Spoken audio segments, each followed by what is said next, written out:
Meeting. First item on the agenda is roll call. Bauer. Here. Gillen. Here. Malika. Here. Dockin. Here. And Miller. Here. Second item is approval of minutes from May 12th.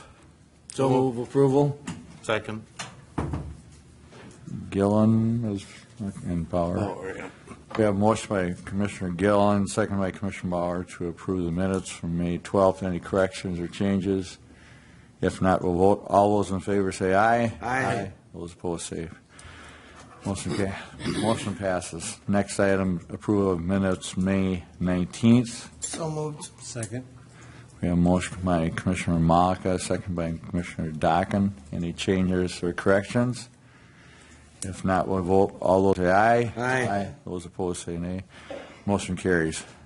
Next item is the approval of the agenda as written. Move for approval. Second. We have a motion by Commissioner Bauer, second by Commissioner Gillen to approve the agenda as written. Any changes, corrections? If not, we'll vote. All those in favor say aye. Aye. Those opposed, that carries. Moving on to environmental services with Julian Runkle. Say, Mr. Chair, Yes. didn't we have a committee meeting that we didn't approve? No, we approved it. We true that. We approved 2 meetings. Oh, you're right, I'm sorry. Let me get with the program.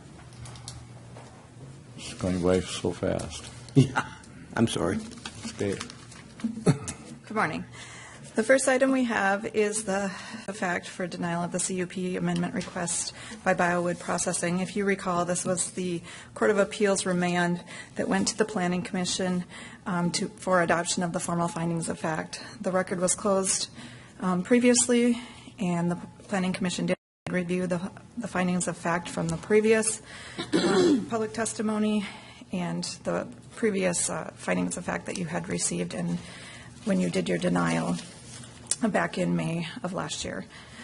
So at this point, the Planning Commission did confirm the findings of fact for the denial of the request for Biowood Processing for the second amendment to this conditional use permit. And at this point, we're just asking the county board to confirm those findings of fact for denial as well. So moved. Second. We have a motion by Commissioner Malika and second by Commissioner Dockin to approve the findings of facts. Any questions or comments? Go ahead, Jake. Can you give me a little better explanation, Meredith, than what Kim gave on what that finding of fact really is? Other than the explanation that she gave? Well, this is just housekeeping. We have to pass this in order to make it legal, I guess. I'm not exactly sure what your question is, Jake, but as you know, Paul Reavers, who represented us at the Court of Appeals, said that this matter needed to come back to the Planning Commission because the only deficiency was that there weren't written findings of fact based on some language in our ordinance that carries a higher burden than what is found in the statute. So this matter came back to the Planning Commission for written findings of fact. The Planning Commission had previously made verbal findings of fact, but they weren't written findings of fact, which was required by the ordinance. So based on the court's remand, the court said what you need to do is comply with your ordinance, which is propose and approve written findings of fact. The record was closed. There was no testimony taken. There was no submissions allowed because it was only based on the information at the time the record was closed. And at the last Planning Commission meeting, the Planning Commission reviewed the evidence that they had reviewed previously up until the point where the record was closed, made their written findings of fact based on that record, and it was consistent with the exact same findings of fact that you folks found when you denied the request. and they took a vote on that at their last Planning Commission meeting. But it was simply the written confirmation of what their verbal findings of fact had previously been the year before, or whenever that prior hearing was.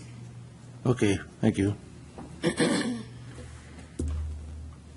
Anybody else need any clarifications? If not, we'll vote. All those in favor say aye. Aye. Those opposed, motion passed.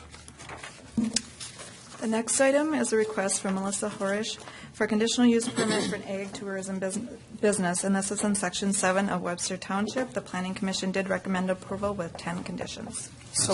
Second. I move. Okay. We have a motion by Commissioner Dockin, second by Commissioner Malika for a conditional use permit for the tourism business for Horace in Section 7 of Webster Township. Any questions, comments?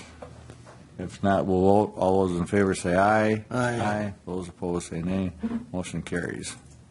The next request is from Julian Bradmeister for an amendment to Table 508-1 of the Rice County zoning ordinance. This is to add bed and breakfast facility as a conditional use